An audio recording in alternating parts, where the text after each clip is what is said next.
starting my first reading vlog, and it is boiling. So I guess I'll start by telling you what I'm currently reading. So currently I'm reading The Excitements by Wray.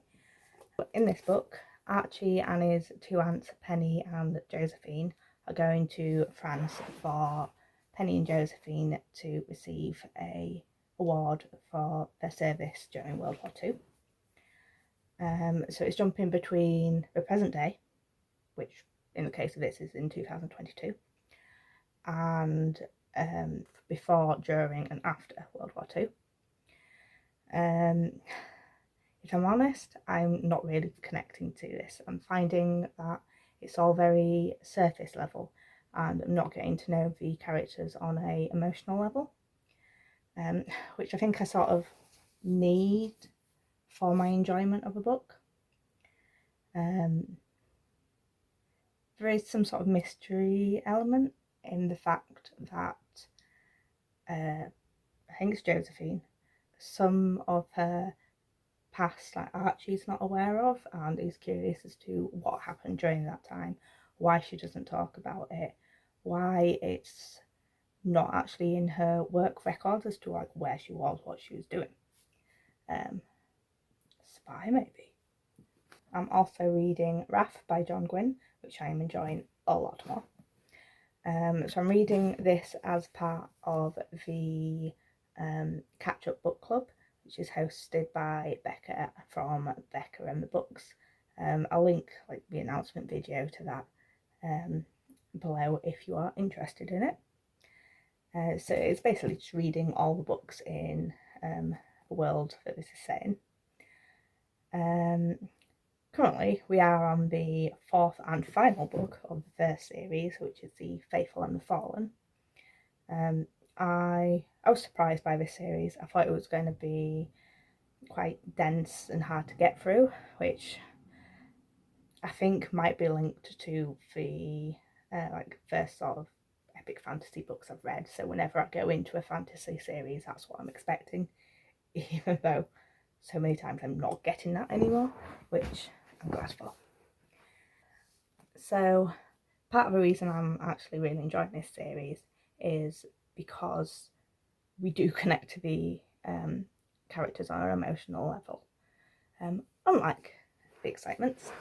So in this series we're following a host of characters, and it's essentially about a war between the forces of good and the forces of evil, though of course it's a lot more complicated than that. So the last book ended on quite a heart-wrenching scene, so I was eager to get onto this. And we're pretty much continuing where we left off with each of the different characters. So about 100 pages in, and we've already had battles, we've had emotional scenes, we've even had an emotional battle to the death quite type scene, which was great. I was really, like, couldn't stop reading, and I'm really looking forward to reading the rest of this one, finding out what happens to each of the individual characters. Got a big idea of what the overall, I'm going to guess good wins over evil, but you never know, you never know. So I probably won't read that much today, just because I'm busy, but when I've got something interesting to say, I'll pop in. Hello, I was going to do some filming today, but I ran out of time, so I thought I'd pop in and tell you a bit about what I'm reading. Looking a little dishevelled, but here we go. So I've now finished reading The Excitements. It got better towards the end. There was quite a few twists and turns, something completely unexpected as well. It made it difficult to rate, but I felt that although it did get good towards the end, the start was too dull, and I only really connected to Penny towards the end, and to a lesser extent Josephine. So I'm going to rate it 3 stars. But I'm not going to say anything more, as I'm reading this for another vlog. You may or may not see that in the future. That being said, I started filming that vlog first. I'm not sure that footage is usable. I'm not naturally in front of the camera. I got a bit nervous, I got flustered. It was awful. But I decided that whether I keep that footage in the end or not, it's good practice. And I think that the footage that I filmed for that enables the footage for this to be better. You might be wondering, better? How bad was the original footage? Just awful. Descended into a bit of chaos. And I forgot how to be a human. So even though nerves are still having an effect now, I know that the only way to really conquer that is to practice, is to keep filming, and is to get used to it. So it should lead to improvements in my vlogging, as well as allow me to figure out what I'm doing. I'm also trying to mediate the effect of nerves by using notes. So if you see me looking to the left of the camera, that's because I've got a tablet there with notes. So I used to find when I was at uni that this helped, because when it came to giving presentations, I'd get that stressed that I wouldn't be able to think clearly, and I would completely forget what I was going to say. But then I'd use notes just to prompt me, and having that in front of me helped. Even though staring down at it, I didn't do that. I just like glanced down occasionally to see where I was and to continue, and I think that just gave me a bit of a backup, which made me feel a bit less nervous and be able to put my thoughts across better. So again, here I'm going to try and not be looking at it all the time, but we'll see how that goes. I'm also going to try, and so in the future I hope to not have to use that, but just as I'm getting a bit more comfortable in front of the camera, getting a bit used to what I'm doing, a bit more confident, just as a crutch. So I've got a little further into RAF, but not that much to really say anything about it. Just had a chapter where some old friends met each other again, but alongside old friends meeting each other again, so did some old enemies. It created a bit of tension, but it was also a little bit heartwarming. So I'm about to start reading another book. This one I'm going to be listening to as an audiobook, so I've not got anything to physically show you. But if I can figure out how to add an image to the screen, I'll put one about here. I know next to nothing about this book. I'm reading it as part of one of those Goodreads challenges I've started doing. I might make a video about that at some point. So I'm reading this book for the challenge to read a book from the Beach Ready mystery and thriller list. I had a look at the list, which I will include in the notes if I remember. So I had a look at the list, and all the books on it that I owned I'd already read, and I'd read recently, so I didn't want to reread them again. So I had a look to see if anything sounded interesting and ended up choosing this one. All I can remember is I think that somebody gets lost in a wood, and it's available on Spotify, and as I had hours remaining on my subscription on that, I thought I'd give it a go. There were some books by Frida McFadden on the list, and I think last month I read The Crash on audiobook, and it was alright, but I didn't really fancy reading another one by her at this point. I also didn't want to start a new series, as I have way too many on the go. I might do a video on that sometime, but it's over 100. It's a little shameful. So I settled on God of the Woods, and I will come back when I have something to say on either that or on RAF. Goodbye. No update, I just wanted to show you all the butterflies. Now I know this is a weed, but I think I'm going to leave it for now, as the bees and butterflies all seem to really like it. Might get rid of it later.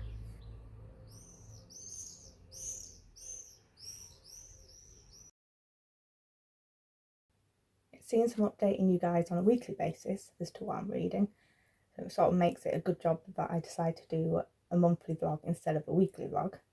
I did decide this because I didn't think I read enough to have enough content for weekly vlogs. I do know that people often include lifestyle stuff in their vlogs, but I don't think I'm quite comfortable to do that yet. I'm not particularly doing anything interesting. That being said, I am going to a country and western music festival later this week. It's got like tribute bands playing and I guess food stalls and stuff like that. So I might post something about that. I'm also going to be pet sitting. Maybe you will see a cat or a dog in a video. Anyway, I came to talk to you about what I'm reading, not just yap on about nothing. So I'm currently reading 3 books. I've made progress with Raph, and I'm now about 400 pages in. Last night I had aimed to go to bed at a certain time, but then something happened in the book and I had questions. I wanted answers, so I read on. The next 2 chapters were from the perspective of characters that were involved with what had just happened, so I wanted to read them to find out what was going on. I didn't get the answers to my questions raised, but I did have 2 character deaths. One of which I was just a bit, no, that's sad. And the other one, I cried. I think I do cry fairly easily at books. Although that being said, the other month I read Sunrise on the Reaping, and I didn't cry at that. Don't get me wrong, I was sad, and I think I was close to crying, but it didn't break me like everyone said it would. I think it was because I was expecting everything sad to happen that happened. Anyway, in Wrath there's been a few characters that all I've wanted is for them to be happy. And one of them's just died. So they're not going to be happy because they're dead. And I think it's going to prevent the other being happy as well. For those interested, because I know there's multiple people reading this at the moment, it's chapter 85. So if you know, you know.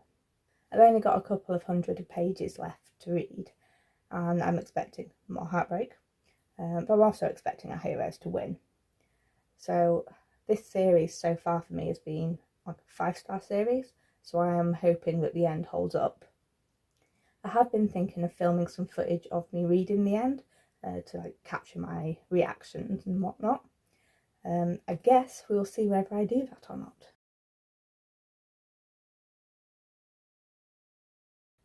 So I've now started God of the Woods. I'm not that far into it, so there's not much I can say. It starts with a camp counsellor finding that a child is missing. The person who's supposed to be keeping an eye on the kids the evening before had been partying instead. That is hard to say. Bear in mind though that this person is also a kid really. They're a kid who is old enough to know better, and a kid that is supposed to be being responsible for the younger children. I'm not actually sure whether they are legally old enough to be drinking, but there is a chance I make an assumption on their age though. I can't actually remember if they told us how old she was or not. So I guess what I'm saying is she should have been being responsible for them, but perhaps someone of that age shouldn't be in charge of looking after these kids anyway. Then it goes back a short while in time and we sort of get an introduction to some of the characters. So for instance, we meet Barbara, who is the girl who goes missing, and we learn that her family owns the camp. She was originally not going to be there, but I can't remember whether this was because it was a last minute decision to send her there or whether they forgot to book her a place. Either way, there wasn't actually the room for her, but as she's the owner's daughter, they had to make room for her. There are problems with her relationships with her parents, and she feels ignored by them. And she tends to act out a bit because of this. So Barbara makes friends with Tracy, it's her first time at the camp and she's quite socially awkward. Before Barbara got there, she was quite isolated, and she seems to sort of idolise Barbara almost. We also have TJ, who is the groundskeeper and camp director, and she took over when her dad became too ill to do the role. I don't think we've got her point of view yet. I don't know if we will or not. At some point, another character comments that she thinks that TJ ruined her looks by cutting her hair. Not sure I like the character who said that. It was possibly Barbara's mum, but I can't quite remember. So far, we don't know anything about Barbara's disappearance other than the fact she's gone. She does seem to be able to take care of herself in the wilderness, so if she has simply run away and not encountered anything or anyone there, then I would expect her not to be in any danger. However, I don't think this story is about her living in the woods and having no problems. So like any camp setting, we learn about a camp legend. So this one is about Slitter, who is a serial killer from the area who is supposed to be in prison but has apparently escaped. Now, I'm not actually sure whether he is just a legend told to scare the campers or if he actually exists in the book. So it's been an okay start, but I'm not invested yet. I think it's because I'm not that far into it, and because there's quite a few characters, we've only had a brief introduction to them, so we've not really got to know them, and we've not really got to know the story yet. But I've also started a third book. This is the Indie Author Mindset, How Changing Your Way of Thinking Can Transform Your Writing Career. I did not memorise that, I have it on the notepad next to me.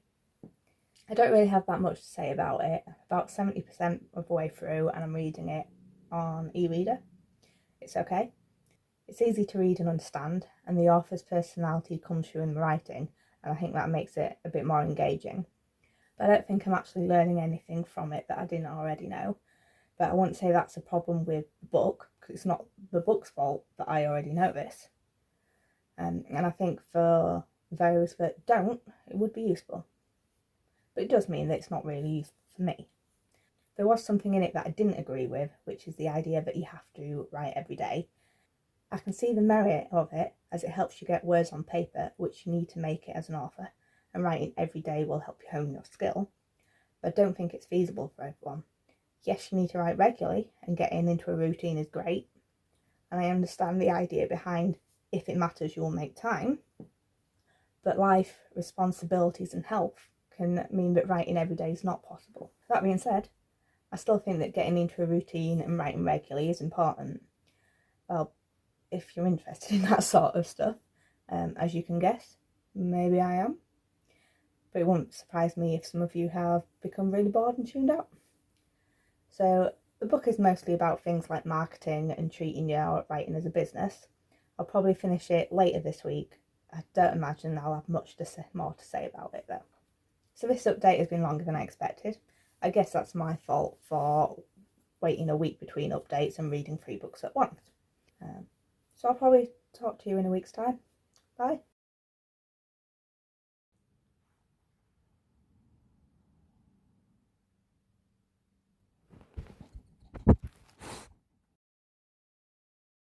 So it's now been a week and a day since I last updated you. I planned on updating you Sunday, but my phone ran out of battery, and that's why I've been recording on. Then I was busy, which I know just sounds like excuses, and I agree. I had planned on filming elsewhere, as you're going to be getting bored of this bookcase, but clearly that hasn't happened either. So I'm now less than halfway through The God of the Woods. We have met a few more characters, including the serial killer, who is more than a legend after all, and he has just escaped from jail. Then we've also met Judy, who is investigating Barbara's disappearance and whose work abilities are often negatively judged due to her gender and age. We've also learnt about how shit Barbara's parents' relationship is, and importantly, we've also learned about another child that has gone missing in the same woods, Barbara's older brother Bear. I don't know how long ago it was since he went missing, but he was 8, and they've still no idea where he is. So it'll be interesting to see if there's any links between the disappearances. Despite being nearly halfway through the book, it feels like we've only just been introduced to the story, and I worry a little that the rest will either feel rushed or it's going to lack some substance. I've now run out of audiobook listening time on Spotify, so I can't continue it just yet, but that should change in the next few days, so I can then find out what's going on. As for Wrath, I had planned on finishing it on Sunday night, but I dropped it in the bath. Luckily, it didn't get too wet. I think that's like the most of the damage, if you can see that. It's just a little bit warped, but it's not too bad. So I'm either going to finish that tonight or tomorrow. Once I've finished with Wrath, I will come back and talk to you. I'm really looking forward to it. The final battle has now begun. We've already had a fairly noticeable death, but it was a character I didn't find particularly interesting. I'm expecting more deaths, and I can't wait. So I've now finished Wrath, and finished God of the Woods, and read another book. I'm really not great at updating you.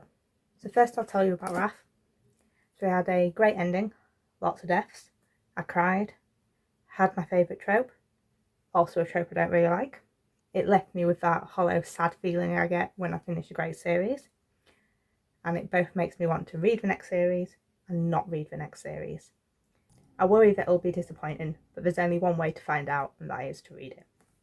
I think my favourite part of this series has been the characters and the relationships between them. I think they were written really well. There are even characters that I felt that had they been written by someone else that I wouldn't care about. Like Veridis, for example, the sort of a tactical, leaderish warrior. I feel in other series that sort of character hasn't really been one that I've cared much about.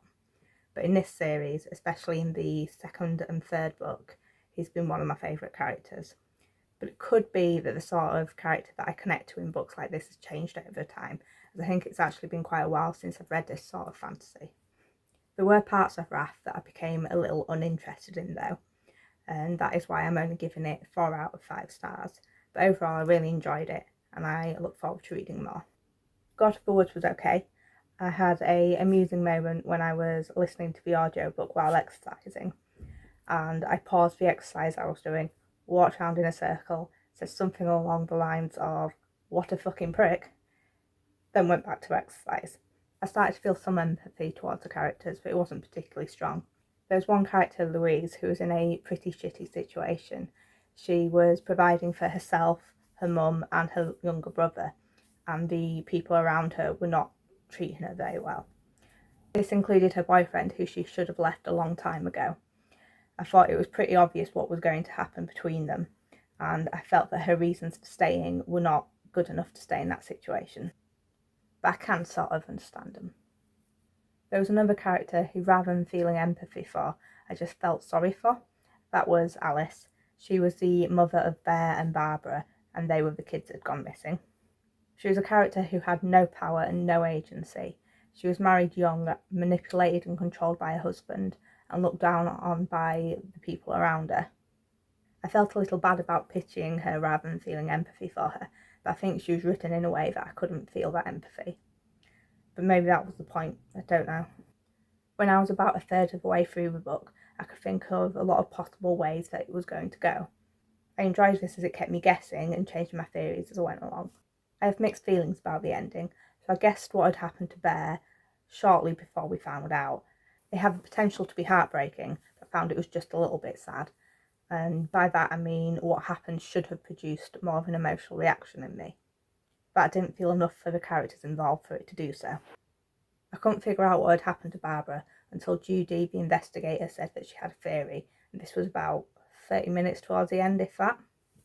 I felt unsatisfied when we found out what happened, and I couldn't work out whether I thought that Judy had done the right thing or not.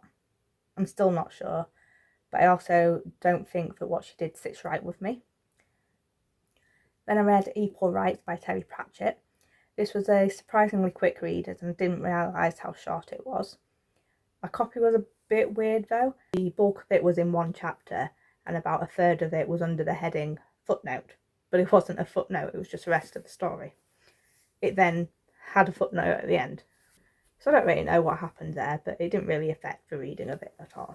So Equal Rights is the third in the Discworld series. So far I found the series quite mediocre, but I've heard it gets better, and that is what keeps me reading. I don't think that I have anything else to say about it that I'm not going to say in my wrap up, so I'll just leave it there. It's probably why I should update you more regularly. But oh well, I might update you soon. I should update you soon, it's nearly the end of the month. Talk to you later. Hello, it is the 31st of July, so that means it is the end of my first vlog. I have just started reading Bat Eater and Other Names for Cora Zeng by Kylie Lee Baker. About 100 pages in, and I'm liking it so far. I think it's got potential. So it's about Cora, whose sister is pushed in front of a train, and who is pretty much pushing away any feelings she has about that. She then gets a job as a crime scene cleaner, and she starts seeing similarities between a few of the crimes.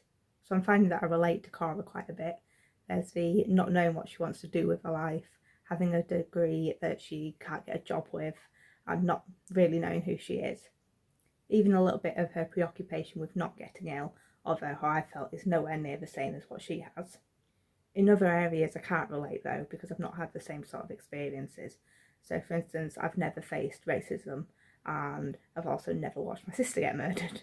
But I can relate enough with her to connect to the story. There is an element of, is it mental health or is it ghosts in the story, that I'm not quite sure what I think of.